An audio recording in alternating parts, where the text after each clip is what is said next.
जी, तो हम लोग देख रहे थे कि डिसएडवांटेज इसके क्या है। डिसएडवांटेज, सबसे बड़ा डिसएडवांटेज ये है कि स्पोर्ट्स के अंदर कोई बहुत अच्छा प्लेयर है तो उससे ये है कि सही परफॉर्म नहीं कर सका, उसका दिन नहीं था उस दिन, ठीक है, तो हो सकता है वो हार जाए, ठीक है, और उसके बाद सेकंड ऑप्शन भी नहीं है, सेकंड चांस भी नहीं है, तो वो टीम बाहर हो जाएगी, ठीक है। तो एक तो ये इशू हो सकता है। दूसरे नंबर पे ये है कि तो प्लेयर्स जो है उनको पता होता है कि अगर हम लोग हार जाएंगे तो हमने बाहर हो जाना है, तो इस वजह से उनके ऊपर साइकोलॉजिकल एक स्ट्रेस भी रहता है, ठीक है।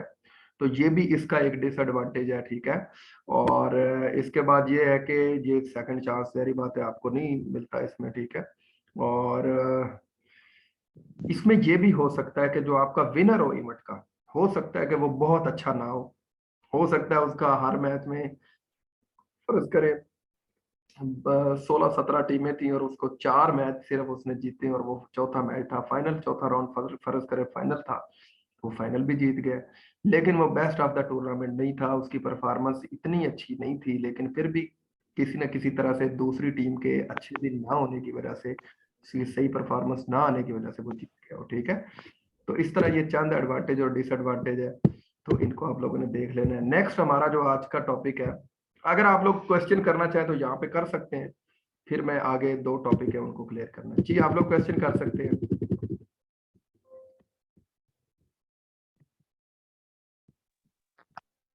अस्सलाम वालेकुम सर।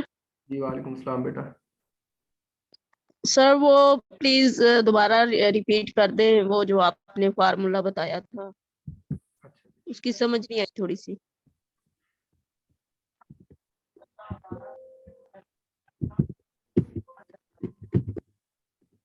अच्छा जी, 2 फार्मूले हैं, ये फार्मूले आप लोग को याद करने पड़ने हैं, और ये याद जो ही करेंगे आप लोगों को चीजें सॉर्ट आउट होना शुरू हो जाएगी। सबसे पहले जो इसमें आप लोगों ने इस मेथड में याद करनी है चीज, वो करना है कि टोटल नंबर ऑफ टीम्स जो हैं वो आपके पास फर्ज करे 7 है। अभी मैंने 19 कहा था ना, अभी 7 है। तो मैच कितने खेलेंगे जी आपस में, वो मैच टूर्नामेंट जब खत्म होगा तो टोटल मैच कितने हो जाएंगे, टोटल मैच वो निकालने का फार्मूला है n-1। एन का मतलब है टोटल नंबर ऑफ टीम, उसमें से एक आप माइनस करें, वेरी सिंपल है, आपके पास टोटल मैच आ जाए। अच्छा जी, इसमें कोई गड़बड़ तो नहीं है। अगला जो फार्मूला है हमारे पास, वो है नंबर ऑफ टीम्स, 2 हाफ हमने बनाने हैं, तो अपर हाफ में कितनी होगी, लोअर हाफ में कितनी होगी। तो अगर तो इवन नंबर है, 10 है, 16 है, 20 है, 24 है, तो इवन है तो इसका मतलब है कि आधी नीचे चली जाएंगी, आधी ऊपर चली जाएंगी, इक्वली है। 10 है तो 5 ऊपर 5 नीचे, 16 है तो 8 ऊपर 8 नीचे, 20 है तो 10 ऊपर 10 नीचे। लेकिन मसला कहाँ पे होना, जब टीम्स ऑड होंगी, 17 होंगी, 19 होंगी, 21 होंगी, ठीक है। तो फिर आप लोगों ने अपर हाफ और लोअर हाफ के लिए ये फार्मूला यूज करना है। अपर हाफ के लिए आपने n+1/2 करना है। एन का मतलब टोटल नंबर ऑफ आपके पास क्या है, टीम्स है, जमा एक करना है, 2 पे तकसीम कर देना। और लोअर हाफ के लिए आपने एक माइनस उसमें से करना है, सेम वही प्रोसीजर है, 2 पे तकसीम कर देना, ठीक है। 22 निकालने के लिए आप लोगों ने क्या करना है, आपने तो 2 का मल्टीपल अपर होगा, 19 था तो 19 का अपर 2 का मल्टीपल क्या है, 32 है, ठीक है। तो 32 में से आपने क्या कर देना है, हमेशा ज्यादा में से कम को निकालते हैं, तो 32 में से आपने 19 को माइनस किया तो 13-22 टोटल आ गई। अब टोटल 13-22 आ गई, हमारे पास दो जो टीमें सारी थी उनके 2 हाफ बनाए थे। तो जो अपर वाला हाफ है उसमें हमने देखना है कि 22 13 देनी है, 13 तो नहीं दे सकते, ठीक है। तो अपर हाफ में कितनी 22 देनी है, उनका फार्मूला है नंबर ऑफ 22, एन बी का मतलब है नंबर ऑफ 22, माइनस आप 1 करेंगे, 2 पे तकसीम करेंगे, तो आपके पास टोटल 22 अपर हाफ की आ जाएंगी। और वो किस तरह देनी है, मैंने अभी बताया कि नीचे वाली को पहले देनी, फिर ऊपर, फिर नीचे, फिर ऊपर, फिर नीचे, ठीक है। इस तरह जो लोअर हाफ है, सेम उसमें भी आपने क्या करना है, सिर्फ फार्मूला थोड़ा सा चेंज है, नंबर ऑफ 22 जमा 1/2 करेंगे आप, ठीक है। तो आपके पास क्या आ जाएंगी, लोअर हाफ की 22 आ जाएंगी, वो आपने पहले नीचे, फिर ऊपर, फिर नीचे, फिर ऊपर, इस तरह आपने इस तरतीब से दे देंगे। जी थैंक यू सर। जी, कोई और क्वेश्चन है तो आप लोग कर सकते हैं यहाँ पे। सर हमारे पास एक लीग टूर्नामेंट और एक कॉम्बिनेशन टूर्नामेंट होता है सर, जी जी वो इस टॉपिक में पढ़ाएंगे आप, या सर उसके बारे में अगर थोड़ा सा डिफाइन कर दें तो। जी, इंशाल्लाह अज़्ज़ा वजल वो कल हमारा हिस्सा है, ठीक है। जी डन होगा सर, सर क्योंकि वो काफी क्यूजेस उसके अबाउट बने हुए हैं, कि लीग टूर्नामेंट और कॉम्बिनेशन टूर्नामेंट के बारे में काफी उन्होंने पूछा होगा सर इसमें। जी बेटा, वो कल का हमारा हिस्सा है। मैं आप लोगों को मैंने सुबह ही जो सेंड कर दिया था सारा डाटा सर को कि ये वाला इस वीक में चलना है। उन्होंने शायद सेंड नहीं किया है, बिजी होंगे, तो मैं आप लोगों को दोबारा सेंड कर देता हूँ, कोई इशू नहीं है, ठीक है। तो सर आप आ लोग गई इधर तक समझ। जो कल का जो आप लोगों का है सिलेबस, उसमें हम लोगों ने round robin system, league system और कॉम्बिनेशन सिस्टम, कंसोलेशन सिस्टम, ये 4-5 सिस्टम हमने जो रह जाएंगे वो करने हैं, इसलिए इंशाल्लाह आपका वो क्लियर हो जाएगा। जी, इसमें से कोई और सवाल है तो आप लोग अभी कर लें। सर आ गई समझ। अच्छा, और किसी को ना आई हो भाई? जी, आई होप सो कि आप लोग को समझ आ गई है। लेकिन मैं ये समझ कैसे आई है, ये समझ कैसे आई है, मुझे कैसे पता चलेगा आप लोग को समझ आ रही है? सर आप हमें टीम्स दें, हम बना के बताएंगे। जी ठीक है, तो मैं आप लोगों को असाइनमेंट दूंगा। आप लोगों ने मुझे कल इंशाल्लाह अज़्ज़ा वजल 1 बजे से पहले कल दिन 1 बजे से पहले आप लोगों ने मुझे एक पेज के ऊपर बना के, आसान कर देता हूं आप लोगों के लिए, ज्यादा टीम्स ऐड नहीं करता। आप लोगों ने 17 टीम्स का मुझे सिंगल एलिमिनेशन या नॉकआउट सिस्टम पूरा बना के आप लोगों ने मुझे एक पेज के ऊपर उसकी अच्छी सी एक पिक्चर लेके वो मुझे सेंड कर देना है, थ्रू पर्सनल सेंड करना है, ग्रुप में नहीं करना, ग्रुप में चीजें कोई नहीं मिलती, ठीक है। तो आप लोगों ने मुझे सेंड कर देना। सर पर्सनल कैसे करेंगे हम? तो वो जो आपका नंबर सेव है उसी पे करते हैं। जी जी, मेरा वही व्हाट्सएप नंबर है, आप उसी पे कर दे, ठीक है। ठीक है सर। अपना सर नाम 17 ना? अपना नाम लिखना है, ठीक है आप लोगों ने, और वो मुझे सेंड कर देना है, दैट्स ऑल। 17 टीम ना सर? ये 17 टीम्स आप लोगों ने लेनी है। 17 टीम्स का आप लोगों ने knockout, single elimination system, knockout या सिंगल एलिमिनेशन सिस्टम आप लोगों ने बना के मुझे सेंड करना है, ठीक है। ठीक है सर। और एक बार अभी एंड पे ओके बताता हूँ सर। जी, एंड पे बताता हूँ। चले जी, हम लोग हमारे पास आगे 2 और सिस्टम्स है, शॉर्ट से सिस्टम्स है, चंद गेम्स है जिनमें ये यूज होते हैं, ठीक है, ज्यादा में यूज नहीं होते, ठीक है।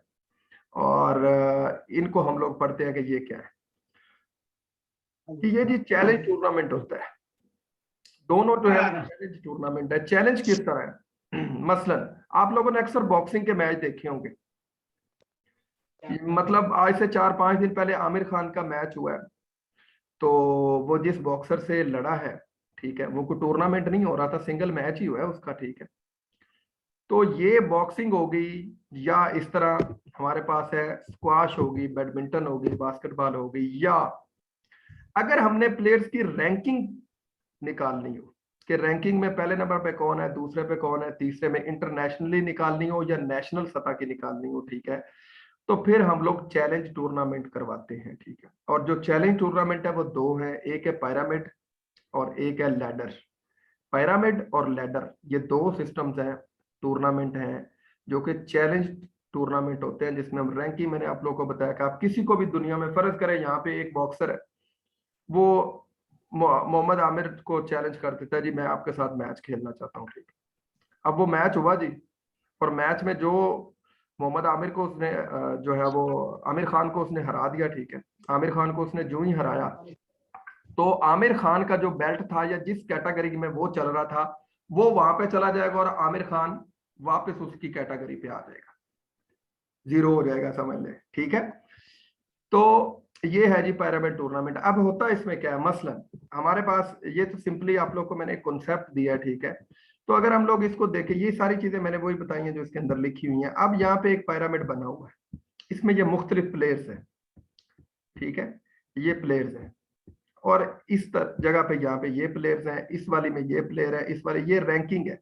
नंबर 1 जो रैंकिंग में, वो इस वक्त फर्ज करें ये डोरेस, एक नाम लिखा हुआ है डोरेस है, और 2 पे ये प्लेयर्स हैं, ये 3 पे हैं, ये 4, ये इस तरह, ठीक है। अब होता क्या है जी, यहाँ से ना बड़ी अच्छी ट्रेनिंग करता है जी, 1-2 साल ट्रेनिंग करने के बाद ये जो केट है, क्या है, केट, केट क्या करता है जी, ये चैलेंज करता है फ्रैंक को।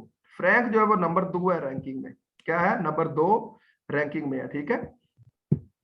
अब ये फ्रैंक जो है वो नंबर 2 है रैंकिंग में। अब केट ने क्या किया, चाहिए तो इसको ये था कि ये अपने ऊपर वाले को करता, इसको करता, या इसको करता, या इसको करता, इसने इसको कर दिया है। तो फ्रैंक जो ही हारेगा वो वापस इसकी जगह आ जाएगा, और केट जीत के कहां पे चला जाएगा, नंबर 2 पे। लेकिन ये तो मैंने एक एक्सेप्शन बताई है, ठीक है। दरअसल क्या होता है, दरअसल ये होता है कि केट करेगा अपने से ऊपर वाले को पहले।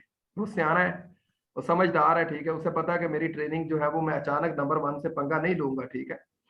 तो क्या होगा, वो उसके पॉइंट्स जहरी बात है लूज होंगे, ठीक है। तो वो क्या करेगा, अपने से ऊपर वाले को चैलेंज करेगा। अगर यहाँ से वो जीतता है तो यहाँ चला जाएगा, नीचे वाला यहाँ आ जाएगा। अगले को करेगा, वो यहाँ आ जाएगा। चलता चलता एक दिन आएगा कि जो केट है वो डोरिस की जगह ले लेगा और नंबर 1 बन जाएगा, ठीक है। तो ये एक इस तरह का टूर्नामेंट है जिसमें आप अपने नीचे वाला अपर वाले को चैलेंज करता है, फिर वो अपर उससे अपर वाले को, फिर उससे अपर वाले को, फिर उससे अपर वाले को, और एट द एंड तो वो सर फाइनल होता है, जीत जाता है। ये माइक जिनके ऑन है प्लीज बंद कर ले अपने माइक। तो सर ये डायरेक्ट नंबर 1 को भी तो चैलेंज कर सकता है। जी जी, मैंने अभी बताया है, वो नंबर 1 को भी कर सकता है, रैंक नंबर 2 किया था, ठीक है। लेकिन इस तरह आम तौर पे नहीं होता, इस तरह आमतौर पे होता नहीं है, ठीक है। क्योंकि इसका नुकसान ये होता है कि अगर केट जो है वो नंबर 1 को चैलेंज उसने किया था और नंबर 1 ने केट को हरा दिया, तो वो दोबारा अपनी जगह पे भी आएगा और साथ में उसको माइनस पॉइंट्स जाएंगे, ठीक है। पॉइंट सिस्टम होता है रैंकिंग में आने के लिए, ठीक है। तो माइनस में उसको नुकसान होगा, तो वो समझदार है, वो इसलिए क्या करेगा, पहले अपने से ऊपर वाले को, फिर इससे ऐसा ऐसा ऊपर जाएगा, ठीक है जी। तो नेक्स्ट हम लोग चलते हैं जी। नेक्स्ट हमारे पास है लैडर टूर्नामेंट या लैडर सिस्टम, ठीक है। ये भी सेम इसी का ही एक भाई है। इसमें जो है वो आप लोग, उसमें ज्यादा प्लेयर्स थे, या यहाँ पे क्या होना है, 1 बाय 1 आप लोगों ने ऊपर जाना है, ठीक है। लैडर सिस्टम है, ठीक है, 1 बाय 1 जाना है। वहां पे आप ज्यादा जो है वो 10-12 में से निकल के भी आप आगे ऊपर जा सकते हैं। यहाँ पे आप सिंगल अपनी कैटेगरी के लिहाज से होंगे, ठीक है। यानी रैंकिंग बन चुकी है, ठीक है। अब रैंकिंग में कितने कितने 10-10 लोग नहीं है, हर बंदे को एक एक नंबर दिया गया है, ठीक है। जिस तरह यहाँ पे आप लोग देखें एक लैडर बनी हुई है, ठीक है, जिसमें ये कुछ जो प्लेयर्स हैं या एथलीट्स हैं या जो भी चीजें हैं वो यहाँ पे खड़े हैं, ठीक है। अब इसमें क्या है जी, प्लेयर्स शुड बी सीडेड, इनको सीडेड किया जाता है, सीडिंग दी जाती है, और सीडिंग होती है टूर्नामेंट्स के जरिए। जीतने के बाद पॉइंट्स लेके सीडिंग होती है, और जब पॉइंट्स लेके सीडिंग हो जाती है तो फिर जो फर्ज करें टॉप 10 प्लेयर्स हैं वो जाते हैं जी, फर्ज करें गए जी टेनिस खेलने, ठीक है। टेनिस में अब देखें, यहाँ से कोई भी हमारे गांव का एक बच्चा है, वो कहता है जी मैंने भी विंबलडन जाके खेलना है, ठीक है, या यूएस ओपन जी मैंने खेलना है, ठीक है। वो यहाँ उसके पास पैसे हैं, किसी जिम्मेदार का बच्चा है, वो यहाँ से जाए जी मैं वहां जाता हूँ मैं खेलता हूँ, ऐसा नहीं होगा वहां पे। ऐसा क्यों नहीं होगा? क्योंकि वो सारे प्लेयर्स जो वहां पे विंबलडन, यूएस ओपन या ऑस्ट्रेलियन ओपन खेलने के लिए आए हुए हैं, वो जनाब सीडिंग होके आए हुए हैं। वो पिछले साल 2 साल में अपनी रैंकिंग को उन्होंने एक जगह पे लेवल पे रखा हुआ था। उस रैंकिंग वाले उन्होंने टॉप 10 या टॉप 15 या टॉप 20 ये को उन्होंने अलाउ करना है, वो आके वो टूर्नामेंट खेलेंगे, बाकी नहीं खेल सकेंगे। समझ आ रही है? तो participant move up if they win and down if they lose, ठीक है उसी की तरह का ही सेम मैंने बताया, लेकिन इसमें आप लोग को एक थोड़ी सी डिफरेंट चीज नजर आएगी। प्लेयर्स में challenge any of the 3 opponents above, player जो है सिर्फ अपने से ऊपर वाले 3 जो है उनके साथ वो उनको चैलेंज कर सकता है। फर्ज करे वो 10वें नंबर पे है, तो 9वें, 8वें और 7वें को वो क्या कर सकता है, चैलेंज कर सकता है। इससे ये नहीं कि वो पहले वाले को चैलेंज कर दे, पहले ऐसा नहीं था, ठीक है। तो एक तो ये सीन है। दूसरा ये है कि deadline date time should be set by which a winner is declared, ठीक है। एक टाइम दिया जाएगा, आप उतने टाइम के अंदर अपनी तैयारी करेंगे और तैयारी के बाद आप फाइट करेंगे, ठीक है। तो this type of tournament best suited for individual sports, ये इंडिविजुअल स्पोर्ट्स के लिए ज्यादा बेस्ट है, जैसे टेनिस होगी, ठीक है, बैडमिंटन होगी, ठीक है। इस तरह की इवेंट्स के लिए ये ज्यादा, टीम गेम जो है उनमें ये ज्यादा नहीं चलता, ठीक है। तो ये जी हमारे पास लैडर है। अब इसके एडवांटेज और डिसएडवांटेज हम देख लेते हैं लैडर के। लैडर के एडवांटेज ये है कि इजी टू ऑर्गेनाइज, बड़ा आसान है। एक एक प्लेयर है आपके पास, टॉप 15 प्लेयर आपने उठाए हैं, उनके आपस में मैचेस आपने करवाए, देखेगा कौन जीत रहा है, ठीक है। और मैक्सिमम पार्टिसिपेशन इसमें जो है वो ज्यादातर जोर दिया जाता है कि टॉप 50 उठा ले, टॉप 30 उठा ले, ठीक है। और winning not required staying included, ठीक है। ये लाजमी नहीं होता कि आप लोग जो है वो शामिल होने के लिए आपने विन करना। आप पहले जो विनिंग आपकी हुई है, सीडिंग हुई है, उसी में से ही आपने, उसी की बुनियाद पर आप इवेंट खेलेंगे, ठीक है। अपॉर्चुनिटी फॉर सोशल इंटरेक्शंस, आपको अपने से बड़े प्लेयर्स, अच्छे प्लेयर्स जो है उनके साथ खेलने का मौका मिलता है, उनको देखने का मौका मिलता है, ठीक है। और no need to maintain win और लॉस रिकॉर्ड, जरूरत नहीं होती विन और लॉस रिकॉर्ड की, क्योंकि आप पहले ही सीड हुए हुए हैं, ठीक है। तो कोई फॉर्मल स्केड्यूल नहीं होता, गुड फॉर रैंकिंग पार्टिसिपेंट। जो रैंक्ड पार्टिसिपेंट्स होते हैं उनके लिए बड़ा अच्छा डिसएडवांटेज है। Communication between participant is required to arrange match. Matches के लिए पहले कम्युनिकेशन सॉरी, बॉक्सिंग में ज्यादातर होता है। बॉक्सिंग आपको पता है कि इंडिविजुअल गेम है, ठीक है। जैसे कि मैं पहले आप लोगों को एग्जांपल दे रहा था, ठीक है। तो उसमें आप क्या करते हैं, एक इंडिविजुअल बॉक्सर किसी भी बॉक्सर को अपने से ऊपर वाले 3 रैंकिंग में जो उनको चैलेंज कर सकता है, ठीक, उनको हरा के वो अचानक से अगर उसने हरा दिया 7वें वाले को तो वो 7वें पे चला जाएगा। यानी कि इसमें ये होता है लैक चैलेंज है for some, lacks challenge for some, ज्यादातर लोगों को चैलेंज नहीं आप कर सकते, सिर्फ 3 को करेंगे। Suited for small number of entries only, ठीक है। थोड़े लोगों के लिए जो है वो इंट्रीज इसमें आती है। May appear overly complicated to some, ठीक है। कुछ लोगों के लिए ये कॉम्प्लिकेटेड भी हो सकता है, जैसे कि मैं चाहता हूं मैं चला जाऊं, ठीक है, लेकिन नहीं जा सकता क्योंकि मेरी रैंकिंग बेहतर नहीं। इसकी एक और मैंने यहाँ पे एग्जांपल कोड की हुई है, आप लोग अगर आप लोग देखें लैडर सिस्टम की, पिरामिड सिस्टम की हुई है, ठीक है। इसमें फर्ज करें मोर देन वर्ल्ड पॉपुलेशन, दुनिया के इतने लोग, किस तरह हम इसको काउंट करेंगे, इकाई, दहाई, सैकड़ा, हजार, 10 लाख, 10 लाख, करोड़, 10 करोड़, अरब, 10 अरब, 13 अरब लोग जो है वो उन्होंने जी नॉमिनेशंस दी हैं। फर्ज करें हमने मैराथन करवानी है जी, मैराथन हमने करवानी है जी लाहौर के अंदर, और कितने लोगों ने नॉमिनेशंस दी हैं पूरी दुनिया से, पूरी दुनिया से जी 13 अरब लोगों ने नॉमिनेशंस दी हैं, ठीक है। और ये हम 13 अरब लोग थे, बहुत ज्यादा थे, हमने इनको लैडर सिस्टम में डाल देना। लैडर सिस्टम में क्या डालना है जी, हमने कहा जी एक होगी जनाब मैराथन लाहौर में, और उसके बाद दूसरी मैराथन जो वो लंदन में होगी, तीसरी न्यूयॉर्क में होगी, ठीक है। तो लाहौर में हम लोगों ने चूज करने हैं जी इतने टाइम में जितने एथलीट क्रॉस कर जाएंगे मैराथन वाली लाइन को, जितनी वो लाइन हमने 42.195 की रखी हुई है, इतने टाइम में वो फर्ज करे जी इतने लोग कर गए। फिर हमने लंदन गए, वहां देखा इतने लोग कर गए, ऐसा ऐसा करते कराते फिर 6 का आपस में कंपटीशन हुआ। तो वो इस तरह यानी कि आप इसको डिस्कस कर सकते हैं जी। अब आप लोगों को क्वेश्चन है तो आप मुझसे कर सकते हैं। सर जो आपने हमें ये दिया है 17 टीम का, इसको हम 32 में से माइनस करेंगे ना, कि 16 में से करेंगे? चले मैं आज बता देता हूँ, आज मेरे बताने का टाइम है, 32 में से ही करेंगे, बिल्कुल ठीक कह रही हैं। ठीक है सर। सर ये जो लैडर सिस्टम और पिरामिड, इनमें कोई स्पेसिफिक स्ट्रेंथ है प्लेयर्स की? नहीं कोई कितने होंगे तो लैडर से लाएंगे? नहीं, स्पेसिफिक कोई स्ट्रेंथ नहीं होती टीम्स की, ठीक है।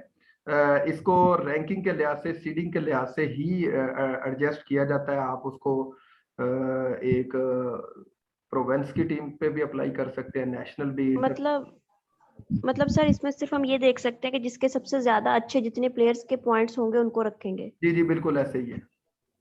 और ये मैं आप लोग को एक और मजे की बात बताऊं, ये जो लैडर सिस्टम है ये आप किसी स्कूल में पढ़ा रहे हैं, आपके पास छोटे बच्चे हैं या कॉलेज में हैं, तो आप इस लैडर सिस्टम एक यूज करें पूरे एनुअल साल के लिए, ठीक है।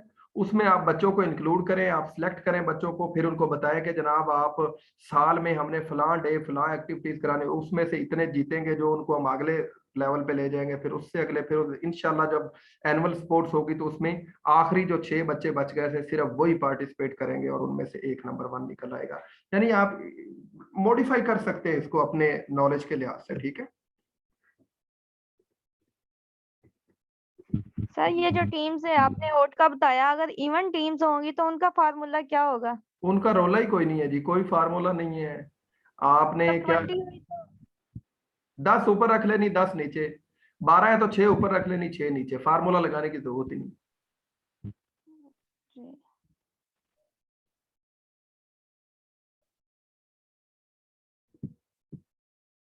जी जी सवाल करें।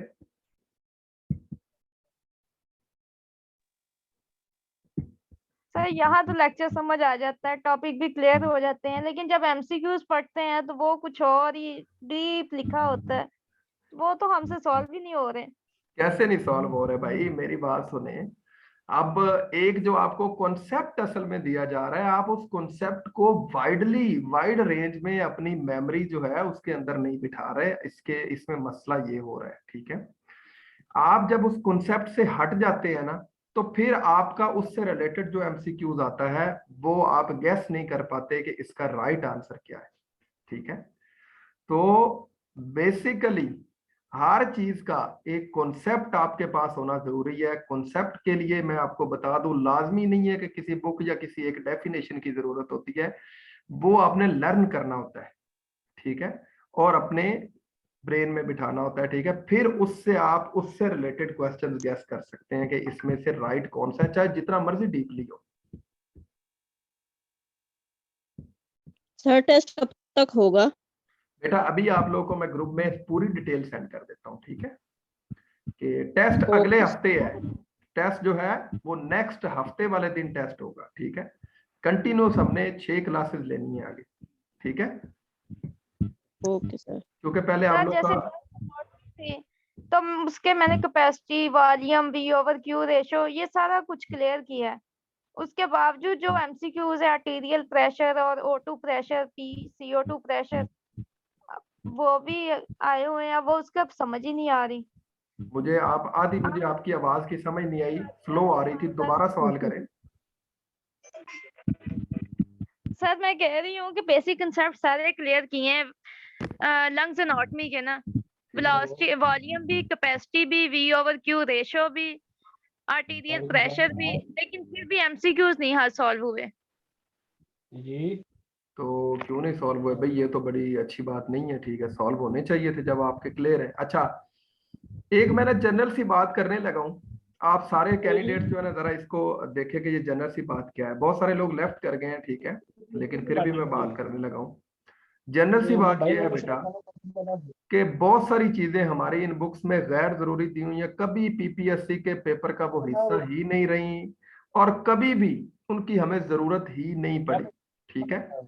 तो उन जी चीजों में बिल्कुल मैं ठीक कह देखता रहे हैं हूँ आप। बहुत सारे बच्चे उलझे हुए होते हैं, ठीक है, अपना टाइम भी वेस्ट कर रहे होते हैं। तो खुदारा मेरे साथ आप अटैच है, आप मुझसे पढ़ रहे हैं, तो जो चीजें मैं करवा रहा हूँ इनकी आप ऐसा किया करें कि फर्ज करें मैं इतना करवा रहा हूँ ना 20%, तो आप इस 50% इधर उधर से देख के कर लिया करें, ज्यादा उलझे ना।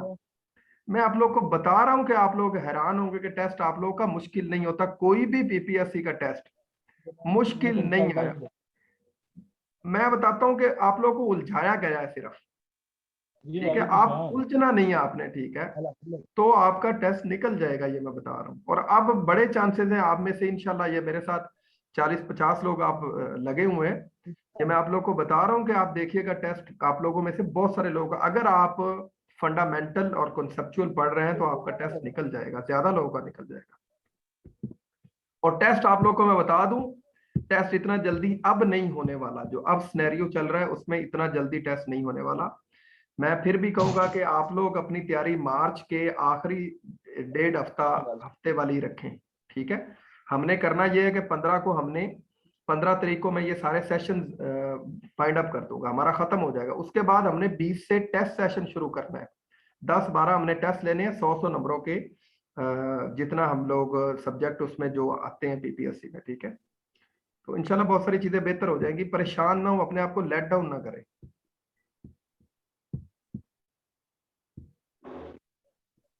जी जी सर ठीक है।